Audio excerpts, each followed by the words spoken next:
This is Dan Shaw. I'm Deputy Chief with Fairfax County Fire and Rescue Department, and today I'm going to cover the new Command Officer's Manual. And with the Nova Command Officer's Manual, there's a couple points to kind of point out on this document is that this is one of the few manuals that falls underneath of the direction of the Operations Board, not the Technical Writing Committee. And because of that, it has been 15 years since its last revision. So it was well overdue for a revision. And part of that revision was to scale the document down because it was a rather lengthy document in size, but to come up with a tactical handbook, something that would be useful for the newest to the most tenured officer who may have to perform a command function. So as a secret to all of our manuals, if you want to know what the changes are that occur in the manual in the first couple pages, and don't squint your eyes to try to stare at all the changes that are on there, but every change that occurred in the document is listed. And we'll spend the first small part of this presentation breaking down each one of those and, more importantly, explaining the why of each. So first is the elimination of almost 29 pages of the document. And those 29 pages that were eliminated were all of the NIMS language. And it's understood that, since September 11th, when this became really kind of the fire service doctrine, that most everyone followed NIMS, understands NIMS. It was linked to funding that came to every fire and rescue department to adopt this universal understood language. Now we are 15, almost 20 years post of that event. It's understood that many of us already understand this, and it has become normal doctrine for us. So if there's a need for additional information on NIMS, then we would refer everyone back to the official NIMS documents and not the regurgitated information we had in the previous manual. The next part of what was one of the changes was the uniform use of establish and transfer command. The end goal here is that we cannot have any gap in command. There can never be an abdication of responsibility from the company officer up to the chief officer. So, the point we want to stress out of this is that the minute that first unit marks on the scene, that first engine officer or truck or rescue, but we prefer an engine officer, they have command. And that is established the minute they mark on the scene. They give a report of conditions. Now, if they're going to be engaged in the operation, they can request a transfer command, and then the battalion chief can approve that transfer either to himself when he arrives on scene or to a unit that is arriving that may be a later arriving engine. But the end result, the thing we really want to point out of this is that command can never be left abandoned. There must be no gap in command. The next point, one of the changes in there was a clarification of when an engine company in this case established a command and they assign their personnel to a tactical position. So this is usually the most common example we see is when the second arriving engine company is tasked with command. So the first engine marks on the scene, advises the battalion chief that they're going to be engaged, and they would request a transfer command. Battalion chief, being some time out, approves the transfer and appoints it to the second arriving engine. And we've seen across the Nova region, it usually happens or it comes out and shows itself in several different ways. One being the second engine officer takes command and he is unfamiliar with his personnel, or perhaps they are fairly new and doesn't trust them, and they stand next to him and watch him run command. And that's a complete waste of talent and of trained personnel. The other side we see, which is what we prefer, is that company officer takes command and then he directs his two personnel to go perform some task on the fire ground that's beneficial. Does that mean they take a line in through the front door and operate by themselves? They could, they're a team of two, but most likely they're probably going to go in position and maybe perhaps place a line at the front door, keep the fire in check. If it's a basement fire, and they could perhaps go put some water on the fire through one of the well windows. The point being is that what we want to have in place is that if you are command, and you're the second engine, in this case we'll say engine 439, is given the task of command. When they take command, that officer becomes command. And when they refer to their crew, they don't call them engine 439 X-ray. That crew is engine 439. An X-ray would mean that we split the two members on engine 439. So when you are command until you're relieved of a higher ranking officer. Along those same lines, some of the language we looked at was that we didn't want the responding battalion chief to simply think every time that he has to approve the transfer of command that he would task it to the second engine. And so the language was changed in the manual to say later arriving engine company. So that gave the battalion chief some autonomy and some flexibility that, you know, perhaps they want to get 2 lines in the fire and the third engine is arriving simultaneous with the second engine, and he'd prefer to have the third engine take command because they're going to complete a lap, and that would ensure we have 2 hose lines on the fire and we have essentially a 2-in-1 response, 2 engines and a special service, performing some work on the inside. So that was one of the clear points that we wanted to stress when we talk about that, especially for the company officer. Understanding that many times the company officer is not put into command, and when they are, it's unfamiliar territory. So try to define some of that for them so this becomes a rehearsed procedure and they just arrive on the fire ground and they can just put this action in place. Next was the implementation of some long outstanding procedural bulletins and TIAs that were relevant to this manual. And those 2 were the language of abandoned versus vacant buildings. And I think everyone understands when we talk about this is that no building is considered empty until we perform a search and deem it is not occupied by any civilians. That may occur at different points of the fire. I mean, if we have a fully involved building, we're not going to go do a primary search. We're going to perform that primary search, but it's going to occur later in the incident, perhaps once the fire is knocked down and it's deemed quote-unquote safe. But the 2 terms that we really want to focus on, which should drive some of our tactical decision-making, is abandoned and vacant. The abandoned structure would be, you know, the one to the left, where we see it is no longer legally being utilized and occupied. The derelict building, have no utility service, no valuable contents.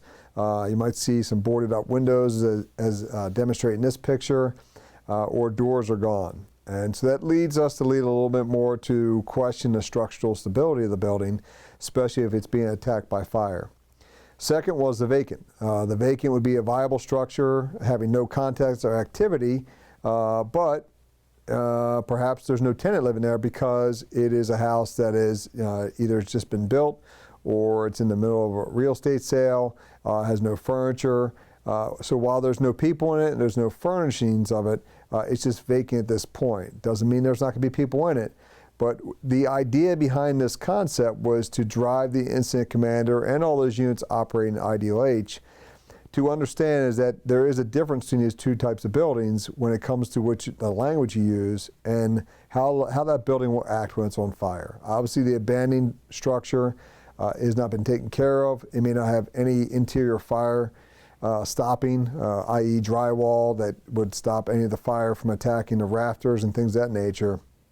And so we could suspect collapse, holes in the floor, greater than we would in the vacant structure. So just trying to clarify some of those languages, and that's the intention of those procedural bulletins, was they were published pending the revision of this document to be incorporated. Along the same lines was some clarification of the language of adding on the calls. And while this seems like it is not a big deal, for the incident commander it is. It becomes very problematic when units add on the calls and there's not a formal process because it impacts our ability to have good accountability on the fire ground. So that procedure is very well demonstrated. It's articulated in the manual, and the way that process should work is that the officer of the unit wanting to add on the call needs to determine, number 1, if they'll have a positive impact on the event. If you're going to be the 4th due engine or the 3rd due special service, you're not having a tremendous positive impact on the event, and your radio traffic becomes more cumbersome and takes away the radio time for that first unit arriving on the call. But if you are going to be first due because you're clearing a medical call right down the street, or you really will bring a true benefit to the incident, then the process is for that engine officer or that truck officer to directly contact the first due command officer and request permission to add, give the location they're responding from, where they anticipate they're going to arrive in the run order. And that is vitally important. You know, don't just say I'm going to add on and leave it open, because the chief has no idea where you're responding from, and what you say will impact our ability to be able to make proper assignments. The battalion chief has to acknowledge the transmission and approve the request. If he does not, he or she does not approve or acknowledge the request, do not respond. If it is a working incident, in this case, let's say a working fire, if you are available and you're in a location, we're most likely to have a RIT level 1, potentially a second alarm. You're going to be picked up on that. You're going to be in a good position. So it takes some maturity and some patience on the part of the company officer to understand that while you want to add on to the incident and everyone appreciates that aggressive behavior, it does cause some issues when it comes to accountability and management of the incident. Next was the elimination of the transitional mode, quote unquote mode, and the clarification between that. So transitional mode is not actually a mode. It's a transition between either the two most common modes that we generally accept in the fire service, which is offensive and defensive. And a perfect example is the picture that you see here, albeit it's an older picture. You know, we could say that's a transitional mode, but really what it is an offensive attack that happens to be starting on the exterior of the structure, and it's going to progress to the interior of the structure. So when we mark on the scene and say, hey, we're going to perform an offensive or a defensive attack, those are two very clearly different things. A defensive attack is when we have decided that we're no longer probably enter the structure. It's 100% involvement. We want to protect exposures. We're going to focus the available water onto the suppression of fire, but also onto protecting exposures. The offensive mode means that regardless of where we started, we are going to mount some measure of attack that may start on the exterior structure, and it's going to progress to the seat of the fire inside the structure. So we need to get away from the transitional mode and understand that there's a transition between offensive to defensive and defensive to offensive, but that transitional mode does not exist. A good reminder here is that when we do transition between these modes, especially when we go offensive to defensive, it is paramount that we have a PAR check that occurs. We have to know where people are when we decide that the offensive attack's not working and we're switching to a defensive attack. Next was the addition of several terms that we use on a regular basis on the fire ground, which is occupant status, withdrawal, and the emergency evacuation. Occupant status is something new we've been really requiring, or we hear more often than not in the on-scene report or the 360 situation report, or the chief is asking upon when he gets those reports. And I think it brings us back to the important focus of why we exist, which is for people.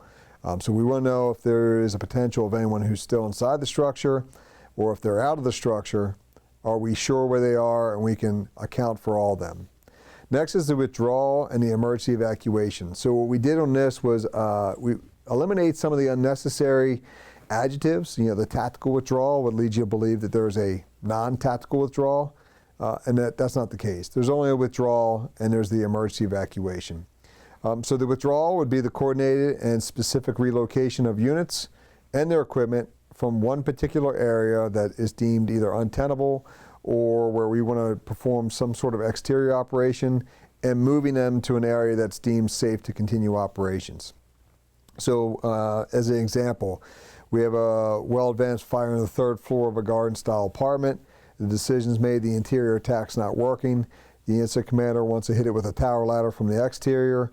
He's going to withdraw the companies from the 3rd floor to the 2nd floor because that's a safe space, perform the exterior attack with a tower ladder, and then recalibrate and make an offensive attack with those units on the 2nd floor back up to the 3rd floor. The emergency evacuation is very different. That is the evacuation of all operating personnel immediately from an unsafe area or structure and bring them out. When that declaration is made that there's going to be an emergency evacuation, obviously we know that process comes with a tone and the sounding of air horns, but that should be any units operating without a hose line should cease what they're doing, drop their tools, and immediately remove themselves from the structure. Now the reason we changed the language with the hose line was that the engine company should, at all costs, be able to maintain a hose line in a place to protect the evacuation of those personnel. Does that mean they stay in the room that has collapsing debris around them? Absolutely not. Does that mean they get themselves back to the threshold of the door in an area that might be slightly removed from wherever the collapse in this case is occurring, and they can use the effective reach of a hose line to protect the truck or rescue that doesn't have a hose line? Absolutely. And that's the goal when we do the emergency evacuation.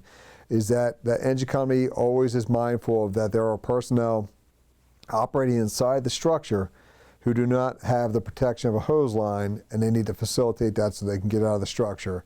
And what we're really ultimately trying to do is avoid the activation of a mayday.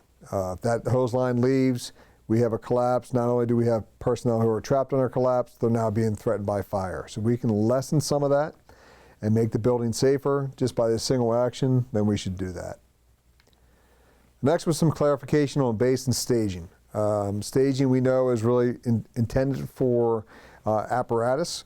We know what happens on the fire ground is that units arrive, they will take their tactical positions as dictated by the manuals. They will go to work. At 20 minutes, perhaps they're relieved. They are not coming back out of the structure, going to rehab, and then reporting to their apparatus down the street, waiting for an assignment, and then coming back to the command post. We know the reality is they come out of the structure, they go perform rehab at the medical unit, and then they report back in close proximity to the command post for another assignment. And so staging is going to be really focused for the apparatus. So if we arrive and we're going to investigate an incident, and perhaps the incident commander or the initial incident commander being the engine officer just wants one-on-one to come in and do an investigation. He's going to give the order for everyone to stage at their apparatus, stage at, out inside out for the structure. Base was typically used for one occupancy in the past, which was the high-rise. And we've moved that more to understanding that base is going to be for campaign events when you really build out your ICS chart and you understand your logistics section, which base is going to report to. So think about base is going to be for those large structures, the high-rise that is going to multiple alarms, the strip shopping center is going to multiple alarms, and you're going to have a collection of tower ladders or straight trucks, or you're going to have engine companies lined up in that fashion. So for us, in the normal everyday language, staging is going to be most appropriate for us. As we saw in some of the previous versions of this manual, all the fireground communication reports, the on-scene report, the LAP 360, the situation report, command reports, CAN statements, they were in each one of the occupancy type manuals. And so what you end up with is if the revision cycle isn't the same for each one of them, you might have small changes in the language. Might just be semantics and a couple words are changed, but all that really does is leads to confusion. So with the recent release of the Nova Communications Manual, it gave us the opportunity to take all fireground communications as we work through the revision cycles and extract them from every one of the occupancy type manuals and put it into one manual. So all fireground communications will be warehoused in that Nova Communications Manual so that there won't be any discrepancies between the on-scene report that you would give for a strip shopping center versus one you would give for a townhouse. And we think that'll eliminate a lot of that confusion that we see occurs when it comes to communications. And we know that communications is always in the top 5 of all line of duty deaths. So if we can take a positive step to potentially reduce that from occurring in the Nova region, we should, and we did. Next was some conversation about command post operations. And so we have historically in the fire service, and not just in Fairfax or the Nova region, we have gotten to the point we do a lot of intensive training up until the point you get the chief, and that seemingly that's where kind of the continuing ed of the training stops. And I guess the understanding is that once you get to that position, you have enough tenure and experience that you're beyond that. And we know that's not true. A lot of our chief officers, anyone in that incident command function, yearns for additional learning. So we want to spend some time in breaking down the command post operations and understanding the importance and need and when you would operate in each one of these command posts.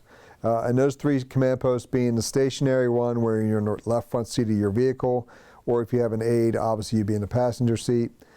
When to move to the rear of the vehicle and what is gained by that, and then when you have to go mobile. And so each one of those, the main point is that the good view is which we want you to get, a good view of the structure.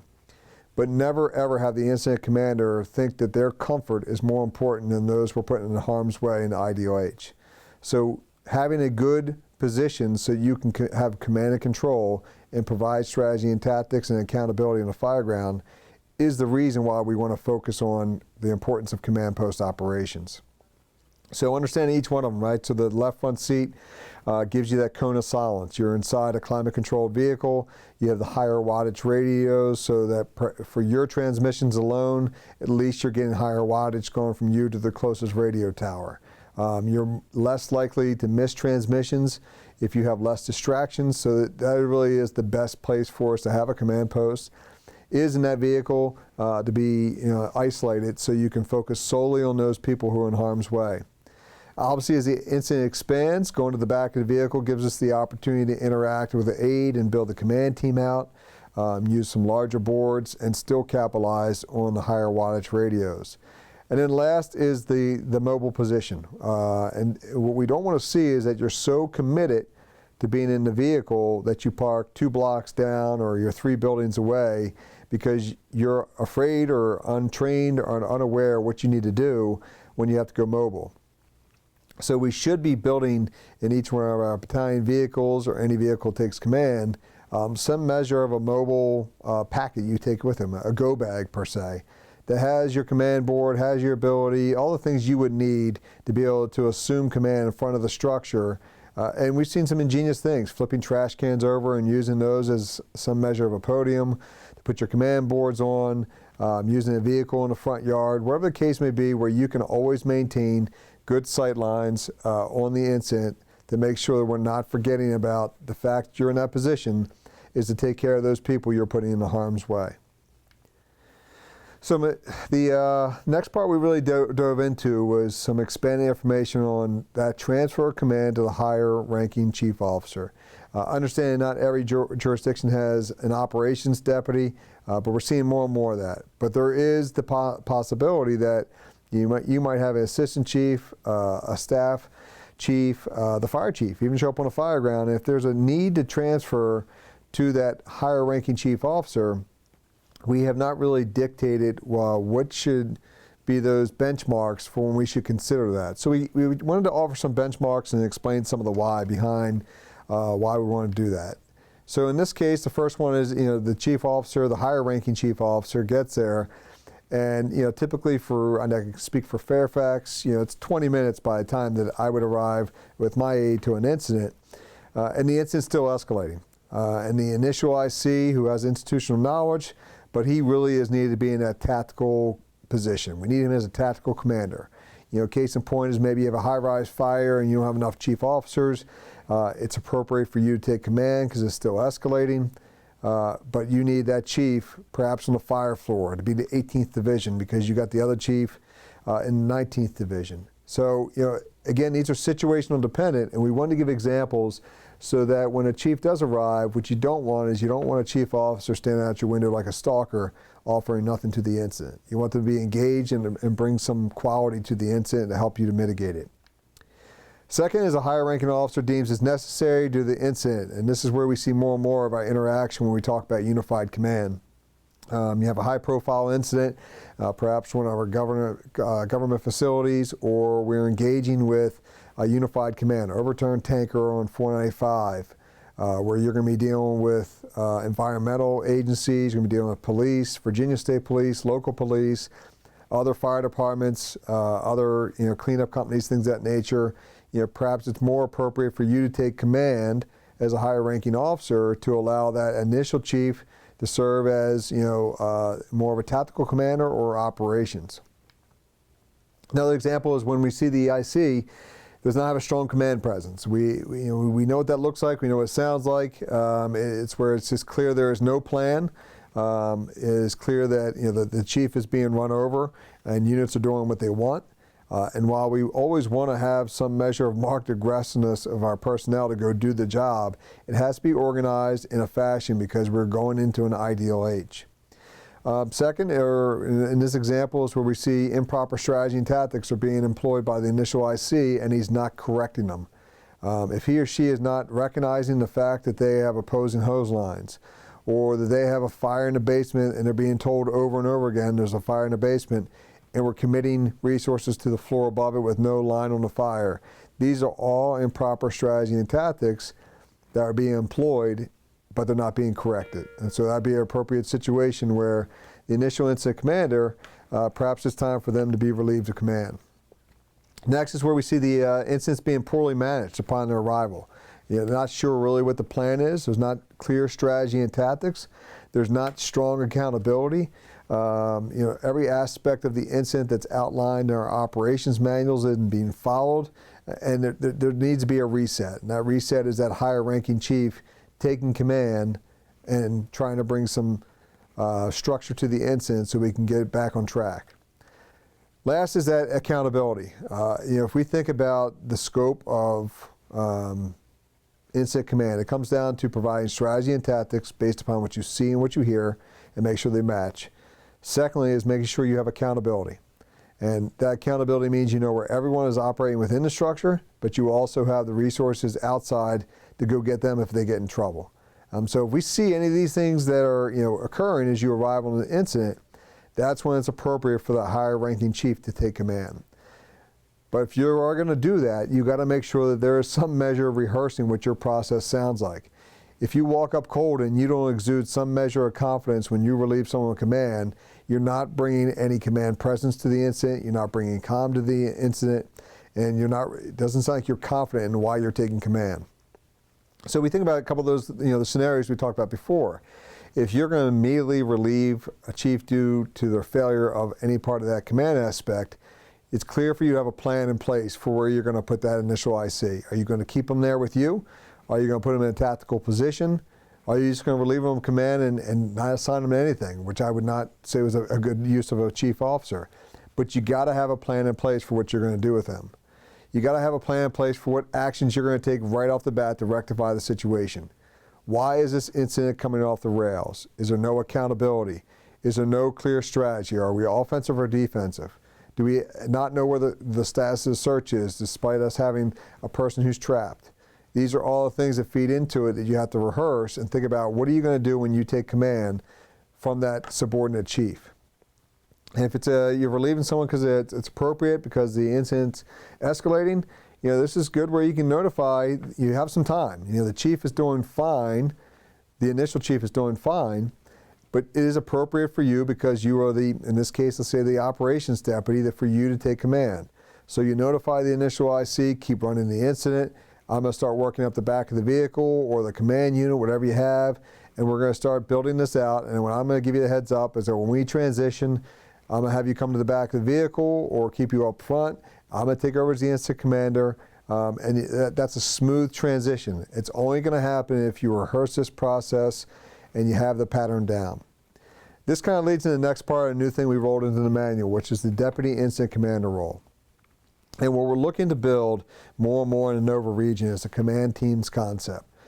Typically on most fires, you're going to get 2 battalion chiefs. Perhaps you might get a 3rd battalion chief on the 2nd alarm or RIT level 1, and then you might get an operations deputy, a couple staff chiefs to show up, and they all need to work towards this command team concept.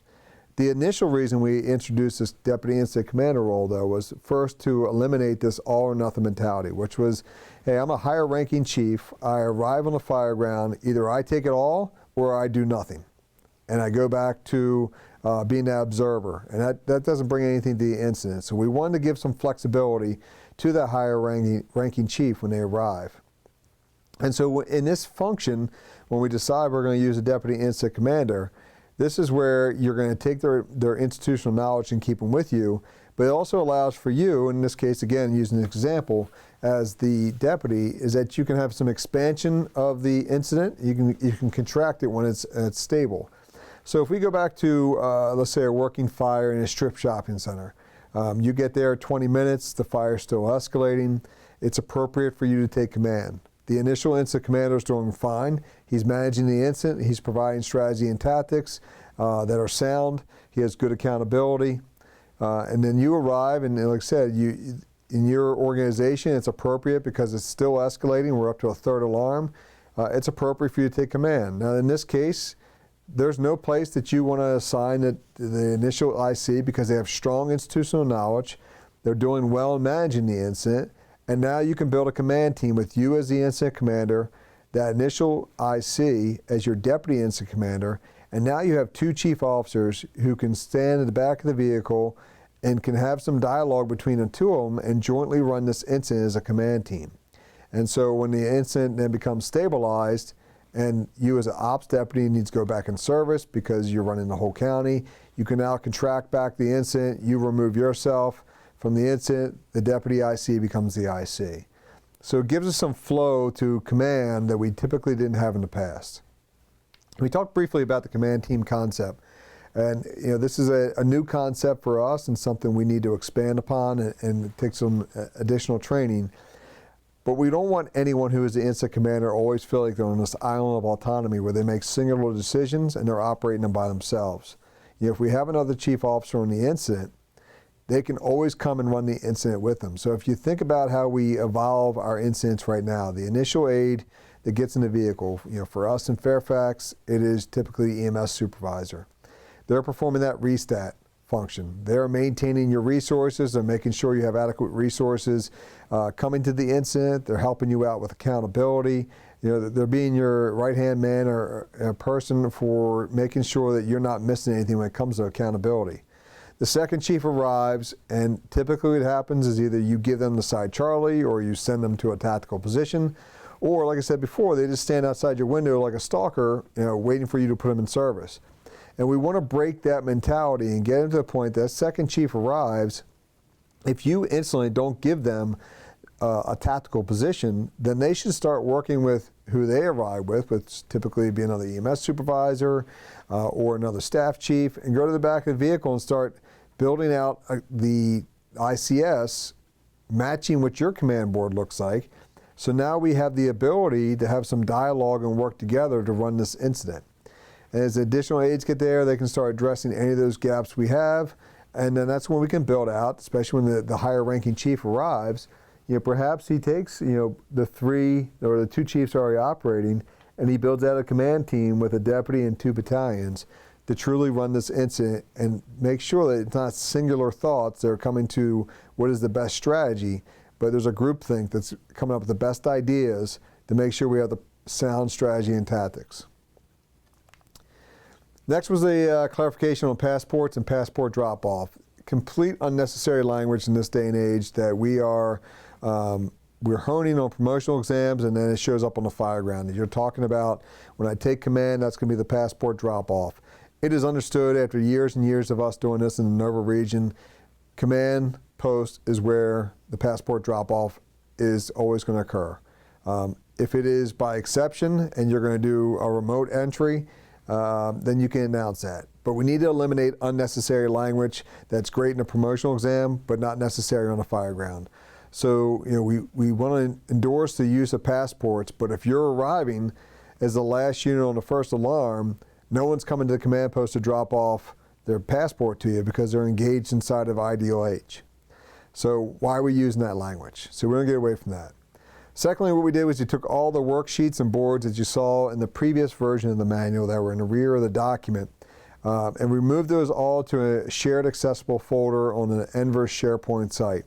And what that allows us to do is these command boards can be changed anytime that we deem necessary, especially as we see the scope of the work we do, whether it's joint action or those type of things, is that we don't have to change the entire manual when we change a board. We can just update the folder and put the most accurate boards in that folder. So you'll see that link to that is contained within the manual. All right, the last part we're really going to talk about is the new Nova command boards that we have been testing out for several years, and then we rolled out, and they should all be out in all the jurisdictions, if not already, in very short order, as Enverse was able to purchase these for all of them. But the key with all command boards is that no command board commands the fires.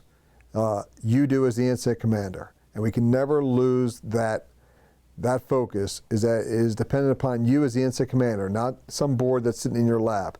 That is just a tool that we use, and what commands fires is that individual who is serving as that initial IC.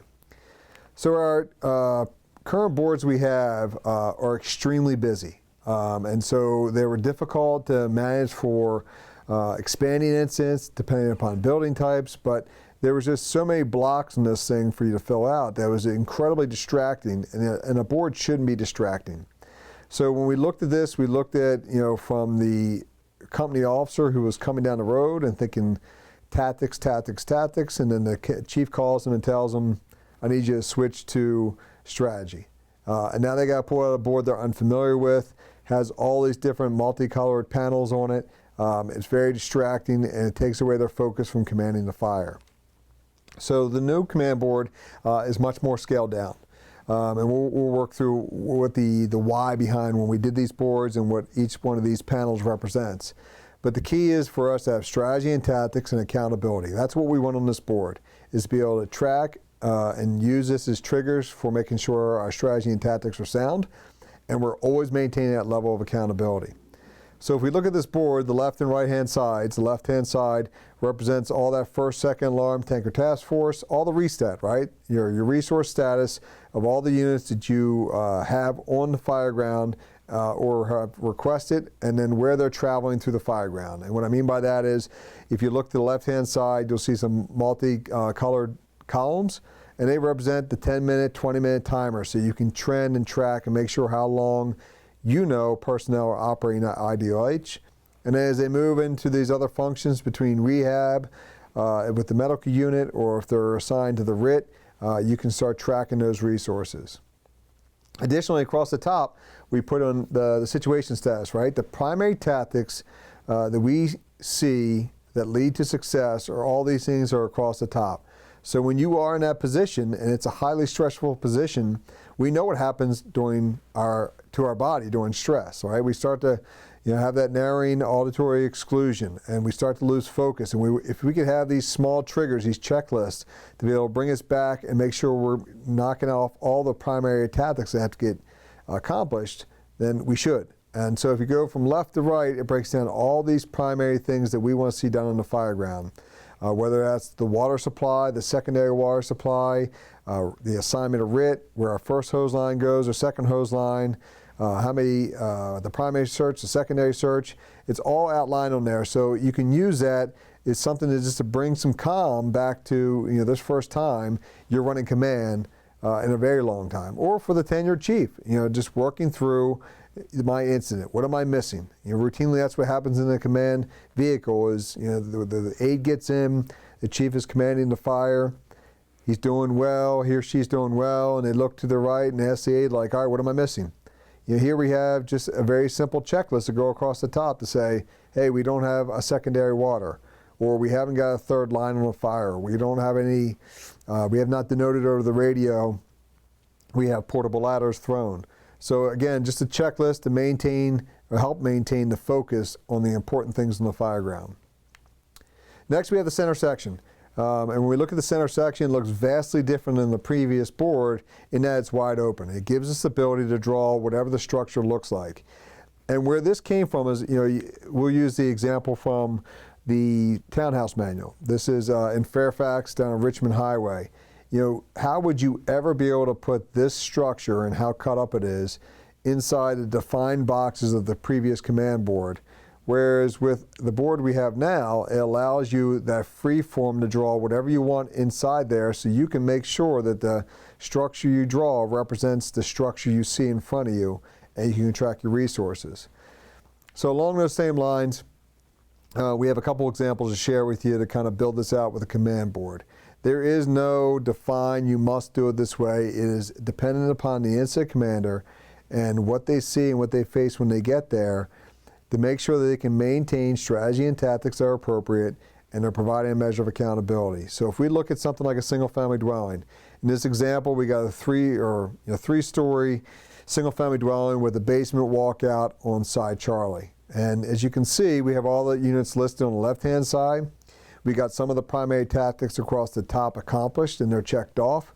We got the units assigned inside the hand-drawn structure we put in there. We use some mnemonics and acronyms, whatever you want to use that works for you, but attack line, primary search, second line. We have, and you can clearly look at this, regardless of what level of incident command, you're the RIT, you want to see accountability. You can look at this board, it represents the structure you're looking at. We can pick up the topography, we can pick up the number of floors, and we can pick up where all the units are. And again, it makes it very simple, right? The left-hand side allows us to track the resources. The top panels allow us to track the primary tactics that are being accomplished. Townhouse, not very different. Again, it gives us the ability to draw the structure based upon what we have. Gives us the ability to build the structure out, right? We only have one alarm operating on this. We only have enough resources to assign to the fire unit at this point. So as we start getting the second alarm or the RIT level 1, we can start building them into the exposure D1 and start giving assignments. Again, the board is big enough that it fits easily in the front of the vehicle, or if you're using a battle board, but it gives you the free-form area to draw the structures you see fit. Obviously, we get some of more of our complex structures like the strip shopping center, we still have the ability to build this out. In this case, we have 4 units at a strip shopping center. And really what we built out in this is a fire unit, the D1, D2 exposure, and now we have a roof division we drew off to the side because we only have 2 exposures.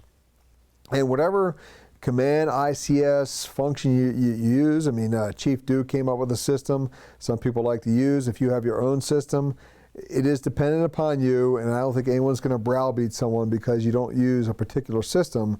What we want is you maintain a measure of accountability. So in this example, we have units in the fire unit, we have in the subway division, which is D1, the roof division, we made a division, so there's division commander, that's boxed in Battalion 212, and then we have a Charlie division where Battalion 404 is inside Charlie. We denote where the command post is. Again, if you're the RIT, you can walk up, you can see where all the resources are. The board represents the structure you're looking at.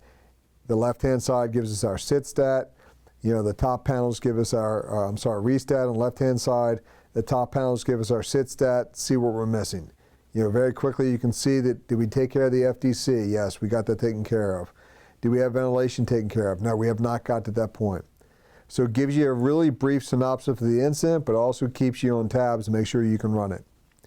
Guard department, very similar. Again, we can build this as the terrace 1, 2, 3. The floors are labeled. We can check that box. We have the apartments. We can break apart the apartments. In this case, this guard apartment has 3 apartments per floor. And we can see very glaringly right off the bat when you look at this board and the way that the chief officer has drawn it, where our gaps are. Like we have no units in apartment 302 or 202 rather, or 203. That when we get more units to show up on the fire ground, that's going to be another trigger to drive you towards where do you need to put these units. High rise is always going to be a lot more complex. Again, we can handle that on this board very simply by denoting where the most important places are where we're putting these units. So if we have a fire, let's say on the 12th floor, that's going to be our fire unit.